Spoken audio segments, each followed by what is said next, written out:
Welcome, everybody, to another episode of Recruiters with No Limits Live. I'm here with my sidekick, John Ruffini, co-host. Johnny, we made 25 episodes, man, and we got a special guest today. 25, brother, together, man. That's it. Silver anniversary show. Is that what this is? We call it whatever we want, man. But we are excited today, man. I'm just going to jump into it, man, because we got a busy man right here, Adam Posner, man. Posner. We're going to say Posner, right?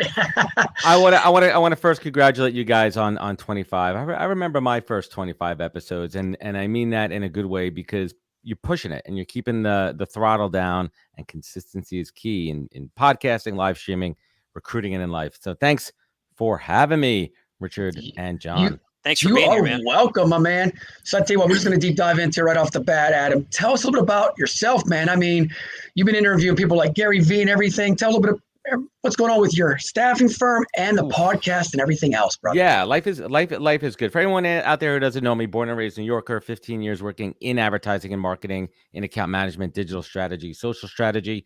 And then about 6.5, 7 years ago, I was working for the great Gary Vee over at VaynerMedia, and I lost my job over there. I got fired. I wasn't really doing what they wanted me to do. That's a story that I've told a million times. If anyone wants to check it out, they can. I want to save everyone some time here. And I was like, damn, I don't know what I'm going to do with my life. And Gary said, stop focusing on the things that you suck at, double down on your strengths. All signs pointing me towards recruiting. That's what I did. I jumped in head first and feet first, if you could actually do, kind of belly flopped into recruiting. And I spent about after I got let go from Vayner, I spent about we'll call it like 3 or 4 weeks meeting and speaking with every recruiter I've ever known, bunch of different referrals to me. And I pretty much learned everything I could about the business before ever stepping foot in it. And I learned about draws. I learned about guarantee periods. And I learned everything except what that human X factor was. Luckily for me, I got brought on by a great company called Onward Search here in New York.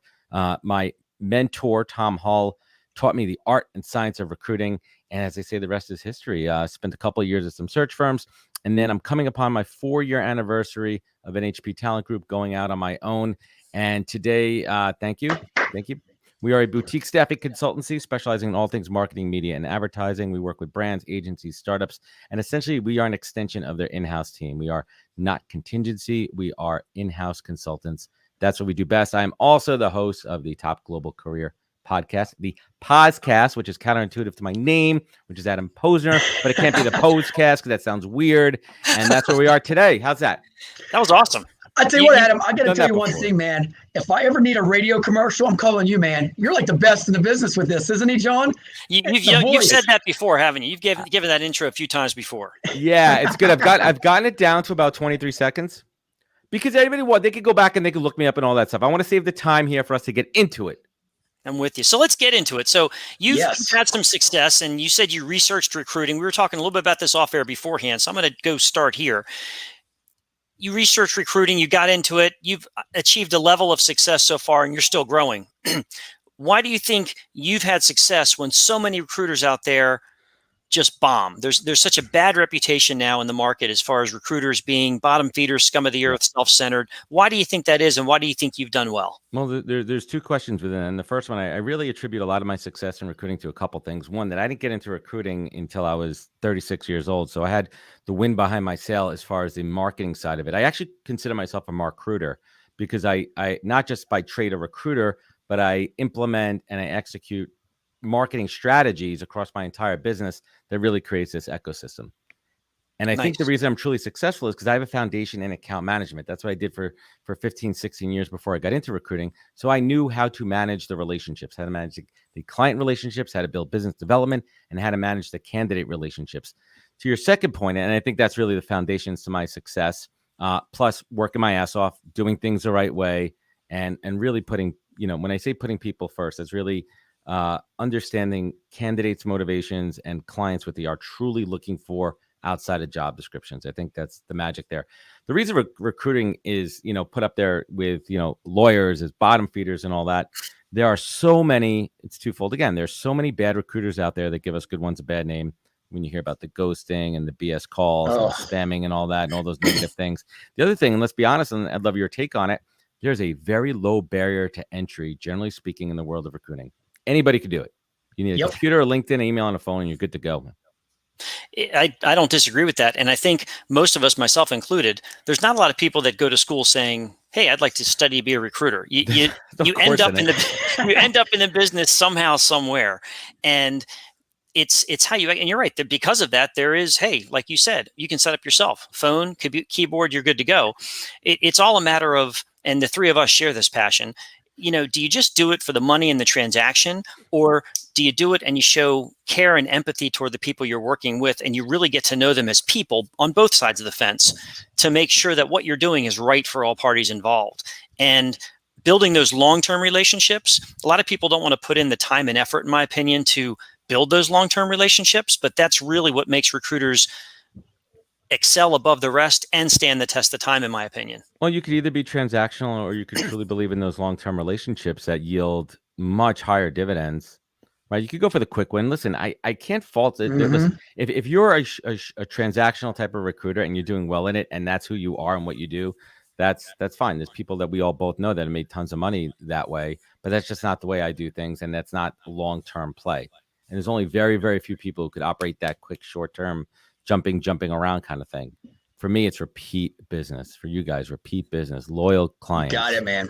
Return business. Listen, companies are always going to be hiring.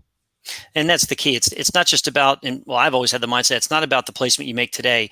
It's about the residuals from that placement. And that's where the relationship comes in. And I didn't want to, I wanted to work smart, not hard. So the more relationships you get, hopefully the more referrals you get introduced to, versus when you're transactional, you're almost starting from scratch each time, which again, to your point, some people can thrive in that, and good for them. That's just not me. And it really depends on your industry too.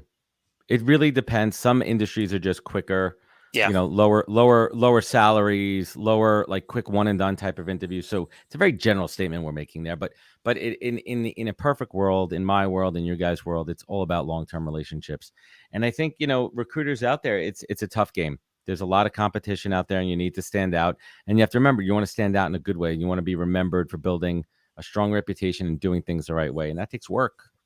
It does. Well, and tell everybody out there, how's these recruiters get a niche or get a name so they can get themselves out there? Because there's so many of them just, fly by the seat of their pants and then they fail. That's an interesting one. I think aside from actually being good at the job of recruiting, which some people are just not good at it, there's a secret sauce. And it's not just square peg, square hole. Like, let's call it what it is. There is an art and a science, right? Exactly. The search part, right? You could master. There's not only just technology, but all the information's there. LinkedIn is literally a Rolodex. Yep. It literally is the phone book for you, but it's how you go about engaging those folks off of LinkedIn. The hard part is standing out. And that's really where the marketing side comes, establishing yourself as a thought leader. And I'm telling you, not everyone needs to be all over LinkedIn like myself. I have good friends who have been doing this for 20 plus years. They don't even go on LinkedIn. They don't even need to go on, and they're making, 7 figures because they've built a niche. They're an inch wide and a mile deep, and they're working maybe in a very specific technology sector. Or if you're going industrial, there's a certain industrial application where there's certain players, certain companies. It's very niche, and it's literally the ladder game, moving people up and down the ladder in different areas, and they make a living off of that. Me, I'm a little bit broader, so I need to put myself out there, and I'm in marketing. I'm recruiting for marketing, so I got to market myself and establish myself as a thought leader within this sector. So true.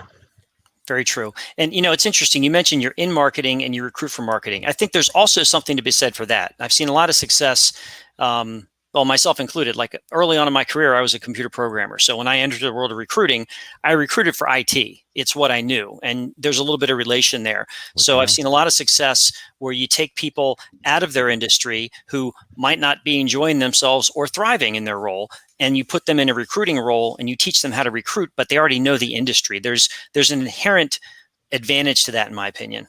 And that was my advantage. When I started on day one, I didn't have to learn any of the roles that I was recruiting for. So Tom, my boss, spent the time to teach me how to recruit.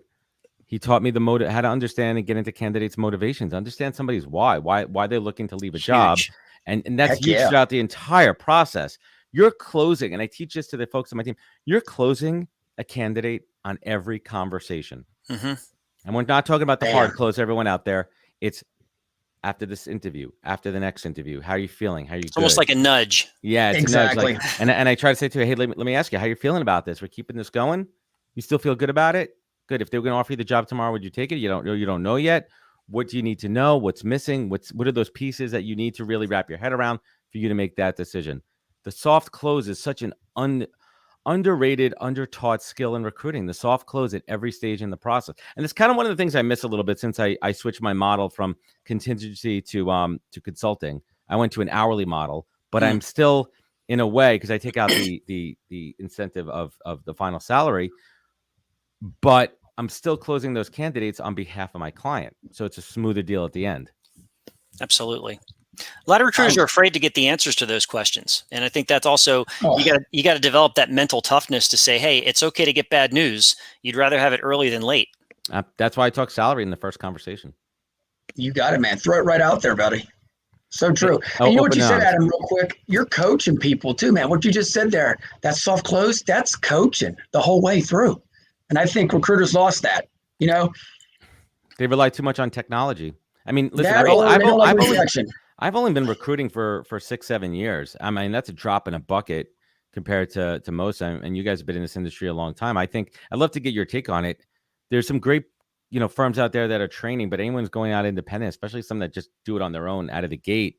There's a lost art. You're missing a lot of these fundamentals. You think you could just close deals because you're a salesperson. But it's the same thing with real estate, right? Like anyone thinks it could be a real estate agent. You hear this all the time. Gosh, yes. You know what? Just because you bought a house, sold a house, flipped a house, and did some renovations, that doesn't qualify you to be a real estate agent. You have no idea about mortgages, inspections, closings. You have no idea how awful that process is. Well, and it goes, you bring up excellent points, and I totally agree with you. And there's you mentioned something that I love, and that's the art. Recruiting has art and science combined with it. And the science aspect I always appreciated because you could crunch data so that you could actually tie it back to whatever you wanted to earn this year. You could tie it back to almost a daily amount of activity and what you needed to do to get there. But then the art of it is being able to learn that craft of navigating through conversations and helping people kind of see the light. But a lot of times recruiters get so focused on, I got to recruit this person on this call, or I've got to close this deal, or I got to place this person, versus just, I need to get to know this person and see where this relationship might take us. And just having that open mind and not knowing where it's going to go. Sometimes it ends up someplace that you didn't even forecast, but it's better than what you wanted in the first place. You have to be a little bit more open-minded. And I think that comes to experience. I mean, if I go back to some of my early calls and I was following a script for the most part, and then I got comfortable enough with understanding why that script was there and the structure it gave me. I mean, I literally, like 7 years, I'm still going back to that same kind of flow and the way I set up a call, the way I introduce myself, the way I take control of it, the way I also could listen. Sometimes I'm talking to candidates that are way more experienced, advanced, smarter than me, and they try to take control over a conversation. You have to lead the conversation as a recruiter to get those pieces of information. You have to know when to interrupt people. You have to know when to cut them off. You have to know when to lead them when they're rambling. And that all comes down to candidate control. I mean that in a good way. No, I totally agree. And it's, I always say we can't control people, but we can certainly influence them with the information we get. And, you've got, to your point, you've got to lead them down the road, all going back to their why. It's all got to tie back. It's got to be something that benefits them. You can never, I mean, we've all done it. I'm guilty of it early in my career, trying to force the issue and make a placement. 90% of the time, it's going to fall apart anyway. But it's better to look out for everybody's best interest and do something that makes sense rather than try and do something just because you can get it done. I learned that very, very early on, forcing placements, and I think that's one of the downfalls of contingency recruiting and why I switched my model, because we're not forcing placements. We're looking out for the client's best interest there, and I learned early on the mistake of that. I was maybe a little bit more forceful with clients, pushing them. There's a balance. There's a fine balance between managing a client to move quickly and making the wrong decision. So true. So Adam, I'm going to ask you, job boards. Me and John already know our decision on job boards. What do you think, man? I'm kind of indifferent. I'll kind of reverse that. I think that inherently there's a problem with posting ads, and I think that it lies on responsibility on the job posters, the organizations that are not writing clear job descriptions, that are not very clear on what they're looking for. And I think that the problem is with candidates that they do have a responsibility for not applying to jobs that they're not qualified for. And that's a very difficult, because both of these issues are what's flooding the system. The reason that recruiters are inundated right now, especially reviewing applications in ATS, is because there is and I'm speaking very generally based on my experience, a lot of people apply to jobs that they're not qualified for. Right. They're not doing it maliciously. They're doing it because, hey, maybe someone's going to look at this and give me a shot. But here's the deal. As an internal recruiter, my job is to find the most, when I'm screening applications, listen, I'm trying to find the most qualified candidate on paper for that role, for the skills needed, have that conversation with them, make sure they're not a serial killer, that they've got good values, that they've got as best kind of vibe, personality, characters I could tell on a 28-minute call, and put them through the process. I cannot sit there and look at every resume and be like, this guy's a plumber, no offense to plumbers, but he's applying for this astronaut role. I'm going to give him a chance. He has no experience at all. This guy is working in construction and he wants to be a doctor with no training. I'm just going to give him a chance because I'm a good guy. Like that. Like, I'm using very extreme examples there, but that's just not the way it works. So what happens is the system gets flooded, and this is how it works. The system gets flooded. Candidates don't get responded to. The idea of ghosting because someone applied. Listen, if you apply for a role that you're 0% qualified for and you don't get a response, you don't deserve one, in my opinion. I'm dead serious. You're wasting somebody's time there. If you're 75, 80% qualified, yeah, you do deserve a response on an application. Do you deserve a reason? Maybe, maybe not if there's time. Once you get into the interview process and you're actually having conversations with folks, there's zero excuse for ghosting. Zero. Agreed. But going back to that, the reason the system's being flooded, recruiters have too many recs on their plate, too many applications to review. And it's on both sides. It's a broken system. Well, sometimes it's all about money too, Adam. We all know that, man. You know what I mean? They want to get the best out of every recruiter, to make money. Well, that's the thing, right? They want to max the recruiters' rec loads. Right. And you bring up a good point. A lot of times those resumes that come in that have nothing to do with what you're hiring for aren't necessarily malicious. No, not at all. You can't blame them for, in some instances, you can't, waste the recruiter's time. When you open that resume, you say, good Lord, why'd you apply to this? But on the other side, if you're a job seeker and you're trying to get it in somewhere, you're going to try everything and you can't fault them for that. So I get that. I don't. It just is what it is. It just is what it is right now. Yep. It is. Now, what are you seeing in the market with respect to, there's a paradox going on. There's, unemployment goes down, but the number of open jobs goes up. Yeah. It's a weird climate right now. What's your take on it? Well, I could really speak to my industry. So I really niche in performance marketing and media. So that's anything in e-commerce, direct to consumer marketing, paid search, paid social, basically all the things that you buy and interact with online, all those retail websites, e-commerce websites, the shopping websites. That's my specialty. That has exploded during the pandemic. People aren't leaving their house. They're buying things online. It's pretty simple. Yep. Those jobs have been the hardest to fill. Candidates are demanding higher compensation, and it's really tough. Now, I can't speak, you look at those job numbers, they were skewed by travel, hospitality, retail, restaurants, all those things that had it close. So you have to really look at those numbers and break it down, what sectors they're coming from. I think that's first and foremost, because people say to me, Adam, why can't we hire here? Why there nobody here? And there's all these people out of work. I'm like, you have to look at it on an industry by industry basis before you even ask that question. Going back to what I do, marketing, media, and advertising, it has been a extremely candidate driven market. They have many options, driving up salary requests and making it really hard for companies to hire because companies are forced to move quicker in their process and they're not used to it and they're losing candidates right and left. Time. What's the second thing I learned after plan your work and work your plan in recruiting? Time kills deals. Time kills deals. Mm-hmm. Yep, so true. Applies. Very much so. So when you see these people, again, candidates are demanding salaries. I'm seeing it in healthcare. You're seeing it in digital marketing. Yeah, we spoke about this the other day. Yeah. So that's good for the candidate, so it would seem, on the short end. But that's not always a good thing long term. Yeah, let's talk about calibration.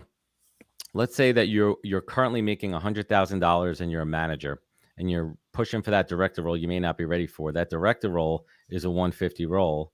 And you're like, all right, I'm gonna go for it. I'm gonna demand like 150, 160, 170. Somehow this company is desperate. They say, listen, Adam's great. I don't know if he's ready for director yet. We're gonna take a chance on him. And not just, did I get the job, but I also demanded and asked for more money than I probably normally would have get. And now I'm getting 170. I'm like, shit, I just got a $70,000 raise. Good on me. Here's what's going to happen in a couple months. The market's going to self-correct. Summer's going to close. People are going to go back to, kids are going back to school. People are done with their summer vacations or work from home. And they're like, you know what? I really, time for me to look for a new job. Summer's over. So people that are true director level people are going to start interviewing again. Companies are going to hire them.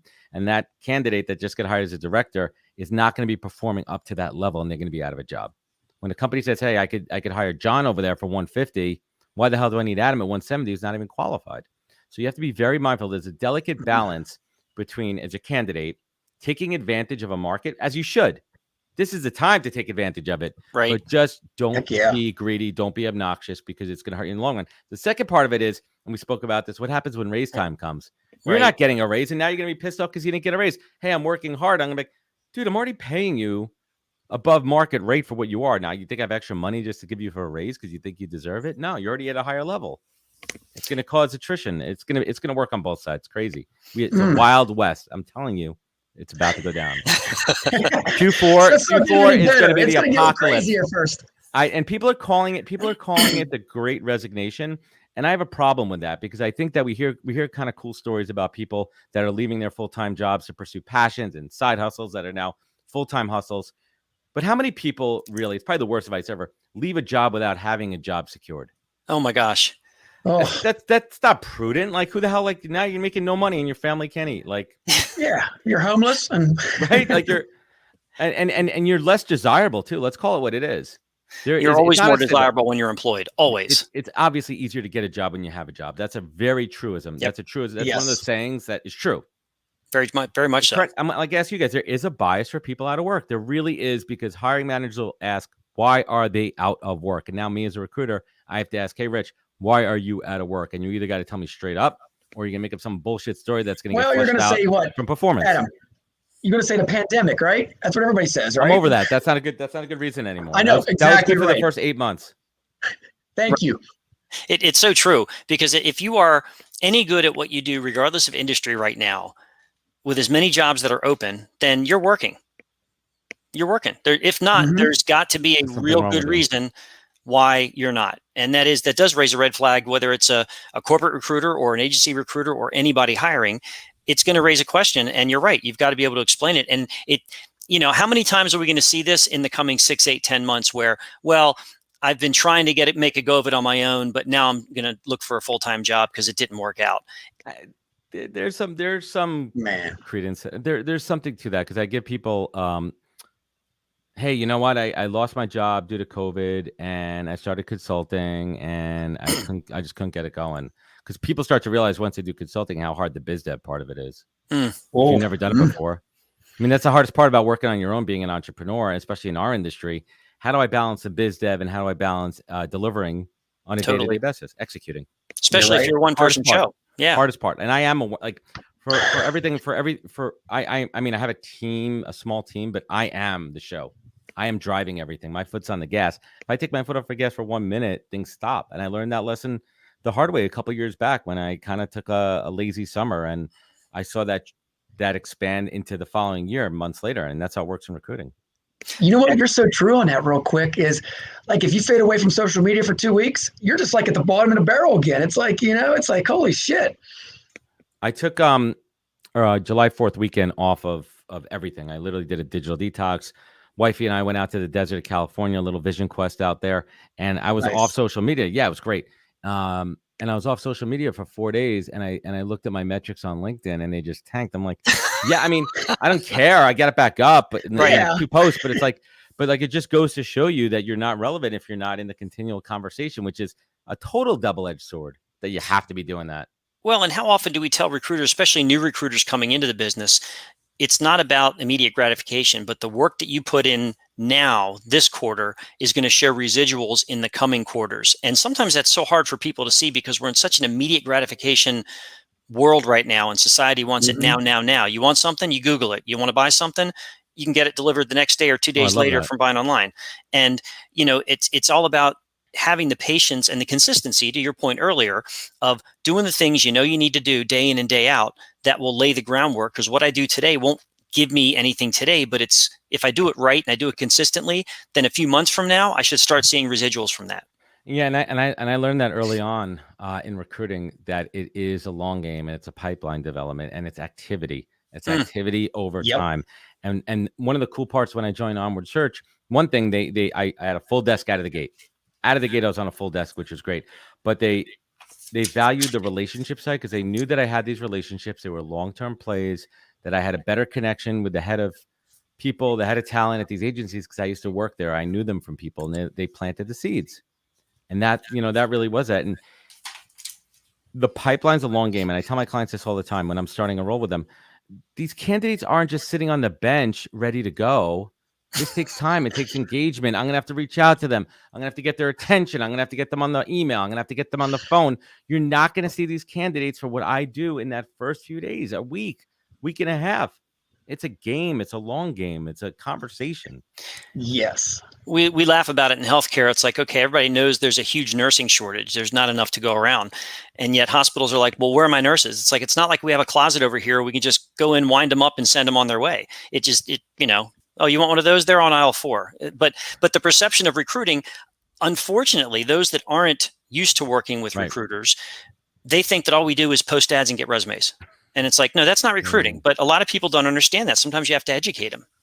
No, that's not recruiting at all. That's fishing. Exactly. That's not recruiting. And you know what's kind of funny to think about? I'd love to get you guys like headhunting is kind of an accurate title. Absolutely. Right. Oh, so like I'm a sniper.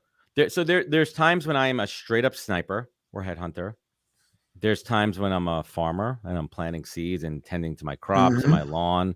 Right. Sometimes I'm a ninja and I'm sneaking in and I'm trying to get into places. Sometimes I'm a cat burglar when you need to be. And that's what really makes a good recruiter, that you're able to be a chameleon and pivot between these different phases. Like we all have searches where we know literally, I know who they want. There's only 5 people in freaking New York City who do this. I know where they work and I'm going to go after them. And it's going to take a lot of effort versus in another role where I could freaking literally open up the top of the funnel and say, hey, I need, any 5 to 10 year search engine marketing people out there. And literally it's like a cattle call. So there's different mindsets you got to get into and be able to pivot and understand what the job is and who they're looking for and what's the best technique.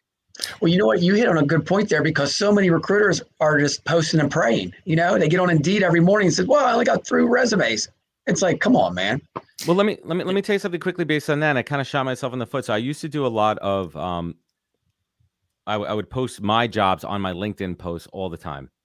And I really stopped doing that. And I did one yesterday just because it felt right. It felt good. And occasionally you'll get that killer recommendation, like spot on. Someone will know somebody who's looking, they're spot on. And that's like kind of the hope. But what happens in reality was I had the post yesterday and people are trying to do the right thing. They're tagging people they think are right for the position, but they have no clue. Like the role I had was a product manager and a very specific type. I even had the link to the job and they didn't even bother to look at it. And they were tagging people who were project managers. They were tagging people who were completely irrelevant. And that's when now it's costing me time, because I got to be nice and tell them, hey, that's not right. I appreciate you. They're just not the right profile. Or even worse, hey, please take a look first before you send people. And it was like a can of worms instead of me just sticking to what I know how to do. I know how to recruit. I know how to source and how to find people without doing that. I am so grateful that early in my career, I was taught how to recruit, because again, a lot of people coming in now, they're not being taught how to recruit. They're being taught how to fish. And you've got to be a hunter, because you've got to be able to know where to find people, know that your client wants someone who's in that job now, doing that role somewhere else that they can bring in to do the job now. Those people aren't going to be unsoliciting, sending you their resume because they're not on the market. That's the whole passive active argument that always goes on. And you've got to be able to hunt those people down. I keep telling people, I go through and I train recruiters all the time in my current role that are coming in new to the business. And I'm like, look, if you'll just trust me and learn the fundamentals, you can build a great career off of it. But if you are given all these tools, which I think spoils recruiters sometimes, where I think people should, when you hire recruiters, I think you should teach them how to hunt and teach them how to recruit, and then award them with tools that can complement that hunting, versus give you the tools first and then, maybe you'll hunt later. What's your take on that? No, I completely agree. I mean, it's kind of funny. I have a sourcer on my team. I have a dedicated sourcer. She's been with me for 4 years. I've trained her in my techniques on how to source, but she recently wasn't available, and I had to go back to sourcing, which I don't typically enjoy doing it, but I'm really good at it because I will the way I like to source is I close down all other windows except what I'm sourcing in, whether it be LinkedIn, Nav, Recruiter, whatever it is. I shut off all my other social media, and I get crazy locked in rabbit hole mode. Love that. And I found how good I am at sourcing, like really hyper targeted. Do you think your efforts get diluted if you're trying to source on too many platforms? I stick to one. I'm a LinkedIn. I know how to use LinkedIn like the back of my hand. I don't even have LinkedIn Recruiter. I don't even need it anymore. I don't either. I don't even need it anymore. I figured out how to hack the whole thing. I don't need it. I have my CRM system does all my email outreach. I don't need emails or anything. And the way you do it is when you find that perfect avatar of the candidate that you like, you use that as your model. And on top of that, you see other places that they used to work at that are similar companies. And then you just start to rabbit hole those and you find the people that work there and where they used to work. And that's the key. And you have to be focused and disciplined. There's times I have like 30, 40 freaking tabs open. It's a nightmare. Again, that's true recruiting, though. That's why I got this big 50 inch screen in front of me. It works great. Damn, he must be reading I got 60 tabs open right now, Adam. I shut things down, though, for this. Otherwise, it's going to beep and ding and everything else. Oh, man. Good stuff. Hey, I got a question now about marketing because, man, you're a marketing guru. And me and John talk about this all the time. Staffing firms don't know how to market. Recruiters don't know how to market to the job candidates anymore. Am I right or what? Yeah, there's only a few that get it right. And I think that's really what spawned this crazy cottage industry on LinkedIn of folks that are training recruitment firms how to utilize LinkedIn for marketing. And it's fascinating because there's a need for it. How do you position yourself out there? And I think it comes down for the recruiters. No one gives a shit about the name. Sorry, I don't know if I can curse it. Okay. No one cares about the name of your firm. No one cares about it. No one cares what makes you different because the thing that you say makes you different is the same that everyone says that makes them different. We all do what makes you different is you as a recruiter. So how do you position yourself as a recruiter, as a thought leader, as a voice in the industry? Am I the best recruiter? No. Do I know what I'm doing? Yeah. Do I know how to put myself out there? And build a podcast that attracts clients and candidates and thought leadership and tons of content. Yep. That's why I'm different. And that's why I'm good at what I do. You're speaking Richard's language right there. Man, you are. Hey, I got to throw this out at you, Adam. Okay. So I don't call myself a recruiter. I call myself a job agent. I'm your Jerry Maguire. I represent the candidate and the client. What do you think, man? Just throw it out there, brother. No, that's good. And I mean, listen, Jerry Maguire is a great movie. Show me the money. Show me the job. Right. I mean, I consider myself a connection conduit. I connect opportunity to talent. And I say that in a very specific order, not talent to opportunity, because opportunity are my clients that pay the bills. And I want to be very clear with candidates on that. I'm not trying to sound like an ass. My loyalty lies towards a client. I'm being paid by them to find the best people for that position. You're right. So when you throw your resume at me and I'm telling you you're not right and you say, do you have anything else for me? In a perfect world, I'd love to be able to help you. I'd love to be able to Jerry Maguire and take your resume out there and shop it everywhere. But that's not it because that's not what I'm getting paid on with my business model. Contingency, that was a different conversation. But right now, for what I do with my model, I represent my clients in the marketplace. So I want to be very clear that that's the dynamic I'm working in right now with my candidates. Well, contingency search, which is what I grew up in, it's not entirely different because, and I would always tell candidates, they say, your client is paying you, right? The client's paying you. And it's a matter of, they say, well, how many people you got interviewing for this job? And I'd be honest with them. I'd be like, I got 4. And they're like, well, what are my chances? I'm like, it's not mine to decide. Mine is to make sure that all qualified candidates get presented in front of the hiring manager, but ultimately it's their decision. It doesn't matter to me which one they take. I may have an inkling of, hey, I think they should take this one, but that's not my call. As long as they find someone that they feel is right for them and the opportunity is right for the candidate, then that's my job. I love the word that you said, you're a connector conduit. I love that because it's so true. Our job is to connect people, connect all kinds of people everywhere, whether we benefit from it or not, quite frankly, because I'm sure we've all made plenty of connections where we don't get initial payment on it, but we're doing it because it's what you do as a recruiter. You're planting seeds, you're planting referral, and you're doing things the right way. And listen, contingency, if you close, if it's like baseball, right? If you close 30% of everything that comes across your desk, you're a pretty damn good recruiter in contingency. Hell yeah. And you're making a good living. Yep. Right. And I always say, baseball 300. If you bat 300 lifetime, you go in the Hall of Fame. I also use that analogy as a parent because I got 3 kids, so I figure if one of them comes out okay, Doing all right. I'm training my 3.5-year-old to be a lefty reliever. I want him to come in for one batter. Man. I want him to come in. I want him to come in for one batter. I want him to pitch. You know, like you see those relievers out there. They come in. Maybe they're a little bit of a journeyman, and they've pitched like, you know, they come in for that one batter, and like, and here comes Bob Getfield. He's 37 years old, and like that's a good career in baseball. Oh, hell yeah. Your arm is still good. You got a rubber arm. You're coming in for, but there's a lot of pressure to the other side of that. You got to strike that one guy out, get that one guy out, have him ground into a, you know, double play or pop fly. Wow. You got me thinking of Major League now, man. Vaughn Hayes. Throw on the heater, Ricky. Yeah. I always said, and I'm loving that NFL is back because I'm a big NFL fan. And I always said one of the best jobs in the world has to be backup quarterback. I mean, you know, you'll get in there at some point and you need to be ready, but you can make a hell of a living carrying a clipboard.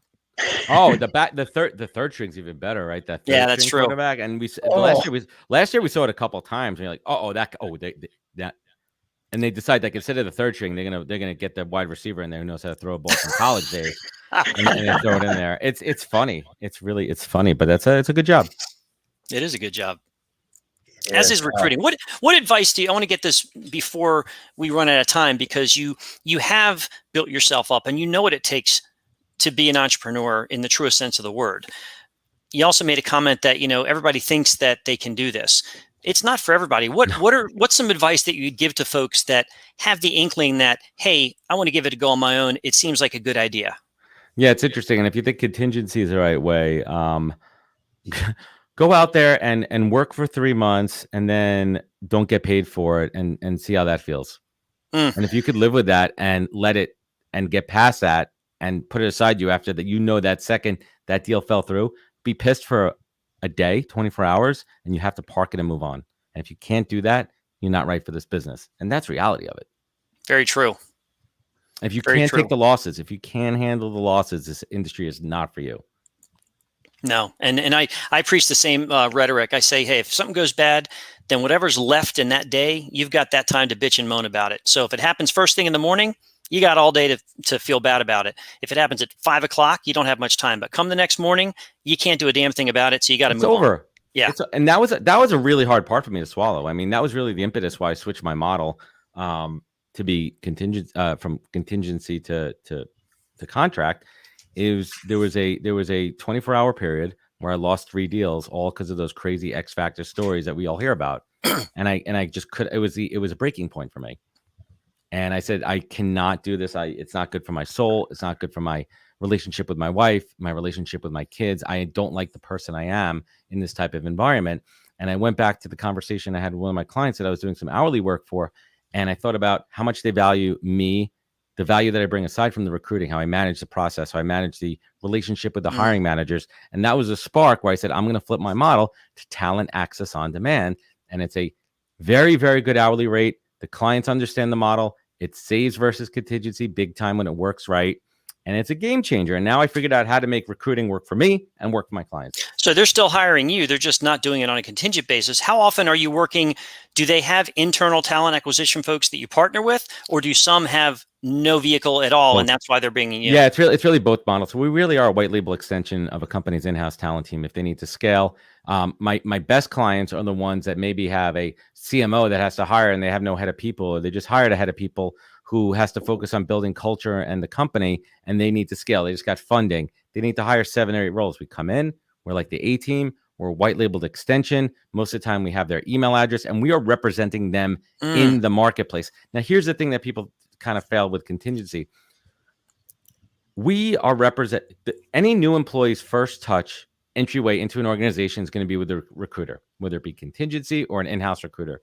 You as a company want that to be the best possible experience. So, and I'm not trying to put all you contingency folks out of business there, but part of my pitch is you're dealing with one central point, one recruiter who's going to go out there and represent you, be able to tell and articulate your brand story, answer those questions, and then shepherd you through the process and give you a great candidate experience versus going back to what we started the conversation, bad recruiters giving good recruiters a bad name, are the ones that say, hey, here's your resume. They throw the shit against the wall, see if it sticks. Yep. Good luck. And that's my selling point. That's why I have a great business right now. And I can't even find, my business would be 5 times bigger if I had a bench of recruiters, because I have business that I got to turn down. The problem is, going back to the early conversation, there are no good recruiters out there left on the marketplace. I'm lucky that I have a couple of folks right now that are loyal, that are great, and that I give them, they have a full book of business right now. And it's so easy, if you're a recruiter, it's so easy to distinguish yourself from the bad ones that are out there. People don't realize how easy it is. Yeah, it's clearly you're passionate about what you do, and that's great to see. You know what, real quick, I got to ask you guys, how come the bad recruiters always go to different agencies? They pick them up all the time. I see like it's a scrap heap, these man. recruiters bounce around like baseball players. Well, come on, man. Well, right now, there's a chart. I don't know if you guys saw it. The chart from, I think it started in May, this crazy hockey stick chart of open recruiter roles on LinkedIn. The demand for recruiters right now. And I'm seeing junior recruiters getting like contingency, getting like, 70, 80K bases. I'm seeing in-house recruiters, junior in-house recruiters getting $100,000 salaries with 2 years experience. That's Again, insane. It's going to level set. The market's going to level set, and it's going to recalibrate, and they're just going to get let go. I always, we had Robin Mee on our show, who runs an agency called Me Derby, and she recruits for the staffing industry. Her business is through the roof right now because people just can't find enough. And it's hard though. It is hard, but to the point you're making, whenever I was hiring, I was, if I saw an experienced tenured recruiter that was on the market, unless they were relocating for a reason, coming to a different market, if you're successful and you're running a desk, you're usually not going anywhere because you've got that currency built up and you're making good money. Unless your culture is just god awful, you're probably not going to go anywhere. Well, that's the thing too. I follow a couple of really great R2R recruiters on LinkedIn, and they're really talking about it very openly, what's happening out there and why recruiters move. And a good recruiter is not going to move. No, I mean, it's going to take a lot of work to move a good recruiter. Yeah, because they have to start from scratch. And plus, they're in a good situation. You're dealing with non-competes. And usually, the good recruiters get a little bit of flexibility with their employer too. I remember. I remember when I first started out, there was like the top biller, and this guy never had to come to the office. No one ever needed to see him. This is back when people worked in an office. Remember that? Oh. And he was literally like this figment of our imagination, right? This guy JP, he would literally just you would see him on emails. He would never even showed up for like status calls, company meetings. It didn't matter because the guy was a billing machine, and they just let him operate. Yep, that's what happens. If your numbers are up there, you get lots of leeway. Lots of leeway. Do good, bad, or indifferent. It just happens. We've all seen it. Totally. So true. So Adam, if you ever find any good recruiters and you need some extra ones, let me know, man, because I'm trying to find a couple myself to grow, man. It's hard, brother. I wish if I had 3 more recruiters right now, I would double my business. Wow. 40. If I had 3 full-time, recruiters, that's how much business is coming in that I can't support. There's only so many hours that me and the team could support during a day while still delivering a quality product. Exactly. Right? I'm not going to take 80 hours a week of work and just deliver shit like that. Right. That'll dilute the brand and drive you crazy. True. I respect that. So true. I got one last question, man. And everybody asks me this on LinkedIn. Since you're a LinkedIn guru, these recruiters out there, how much content should they put out there? I get this asked all the time. And since you're a marketing guru, you should know this, man. How much content? I think that's a tough one because I personally post minimum once a day just because I have a evergreen content with the podcast. So I always have a piece of content for the show, either a current show, upcoming show, general show content. And then I like to post one either off the cuff, which is my fun news series where I just post whatever the hell I'm thinking about, good, bad, or ugly. And it just lands where it lands. Or I try to post some stuff that are a little bit more planned out.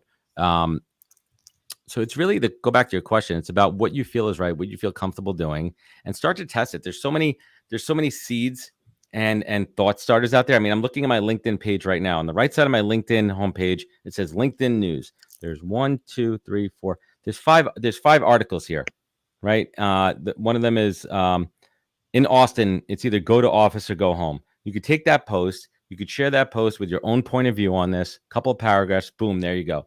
Easy thought starter.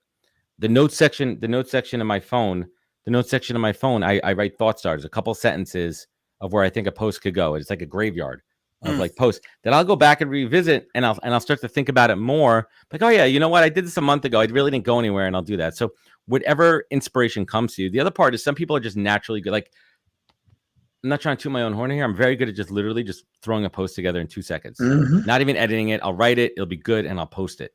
Sometimes I'll go back and edit a little bit. But some people, they overthink it. Remember, it's a social media post. This isn't like, exactly the Holy Grail. Just freaking just post get it. out there. If it fails, it fails. Just do it. Like, you're spending more time thinking about your post and recruiting that's making you money. Like, just put it out there. Very, very good point. Just be yourself. Be authentic. Just right off the top of your, just right. You can't worry about, like, I think so many people worry, is it going to get views? Is it going to get liked? Just put out what you want and be yourself. And you can't do it for the likes. You've got to do it for you. I mean, that's my philosophy, at least. Oh, I mean, listen, we could spend the whole other show talking about about LinkedIn and that. And you made a comment today that I loved. Adam commented on something, said, "What, is everything a poll now?" Yeah, and that was a tough one because what happens is LinkedIn finds a way to juke engagement, and one of the things that they did with the polls, and it drove a ton of engagement. It does work. So obviously people are looking to just drive engagement with nothing behind it, and they're just doing polls all day. Yeah, and you can't like totally fault them, but it's a chump move. Like I'll put out like 1 out of every 30 posts, I'll do a poll, if that, right. Even because you don't use it as a content crutch. And the one post I did had 250,000 views because it was smart ones. Use a legitimate poll. Right, exactly. The smart ones will do legitimate polls that will subliminally, anyone who responds to that poll, you're going to get in touch with and call and try and do some biz dev. I mean, that's the whole purpose behind a poll. If they respond to it, they're engaging, they've got a more fun. But some polls go out there and it cracks me up. They have nothing to do with dogs. Yeah. Water. If you could only choose one thing to live on in life, would it be water or oxygen? Like, that's for oxygen is good. Agree? Disagree? If you get 4,000 likes, you're like, I'm happy today. But you can't take likes to the bank. Likes, you cannot cash in likes. Thank you. You are correct. I mean, there's people that would argue with me. The people out there that are these course creators, and it's so funny. They created a cottage industry. And first of all, I don't know about you guys. I've never heard the term personal branding aside from LinkedIn. It literally was created as a product for LinkedIn by LinkedIn coaches to sell either personal branding or, my favorite, coaches that teach other coaches how to coach on LinkedIn. I'm going to teach you how to build a coaching business on Maybe LinkedIn. Coach yourself first, right? Unbelievable. And it's so funny too, because it's the people that are, and I'm not trying to fault it. There are people that might be out of work. There might be people that struggled in their current jobs, and they're looking for something, and they're grasping at straws, and they see these quote unquote big influencers out there killing it. And they say, hey, I'm going to do that. I'm going to start a LinkedIn business. And that's what's diluting the platform with garbage. Totally agree. Hey, Johnny, any final thoughts, man? This has been full of high energy, man. I have really enjoyed having Adam on today. And, a couple things stood out that you said, Adam, that I'll take with me and remember. One, you said recruiting is activity over time. And I think that is just a fundamental tenet that everybody has to realize. And I like the phrase that you used, that you're a connector conduit. Because as recruiters, we just have to know that our world is connecting people to each other people all day long. I mean, we should be networking, it's not about recruiting for jobs. It's just networking with talent all day long, because we never know where that's going to be. And the larger your network, the larger it'll be. So I can't thank you enough for sharing what you have. So yeah, guys, this was fun. I love just shooting this shit about recruiting and just having an open. I really do love the recruiting shows because we talk shop about it. And I think shows like this, and for your audience out there, like we're the good recruiters. We love what we do. We care about our job. We care about the industry. Rich was telling me he's going out there. We're going to Colorado. Yes. Talking these like spread the good word about just how to. And here's the other thing too: stop recruiter on recruiter bashing. Stop that. You're doing no good for our industry right here. Stop bashing other recruiters. Stop perpetuating myths. Stop perpetuating things about ATS systems, BS about resumes. Speak the truth. Speak the truth. Help our industry out. Look out for each other. Well said. I love it, man. Well, hey, Adam, once again, man, thank you for coming here. Rosner, Posner, and Ruffini. What a great combo that is, right? The law firm of Posner, Rosner, and Ruffini. There you go, guys. Say that 30 times after a beer, right? No. It's so funny too. My wife just started a new law firm. She's a commercial real estate attorney, and I can never remember the full name of the firms. I just remember the first name of each firm, because it's literally like you need an Excel spreadsheet with 50 columns just to remember that. I'm like, how do they fit that on a business card? It wraps around the end. It's like a fold-out business card. Like, how do you even do that? But Jens, thank you so much for having me on. And anyone in your audience, definitely reach out, connect with me on LinkedIn. Check out the show, thepodcast.com. Good. Sounds good, buddy. Hey, thanks a lot again. All I can take away from this is make an impact, people. Get out there and just do it, man. Shut up and do it. You know, till next time, we'll see you next week on another great episode. Take care. Take care. Thanks, guys.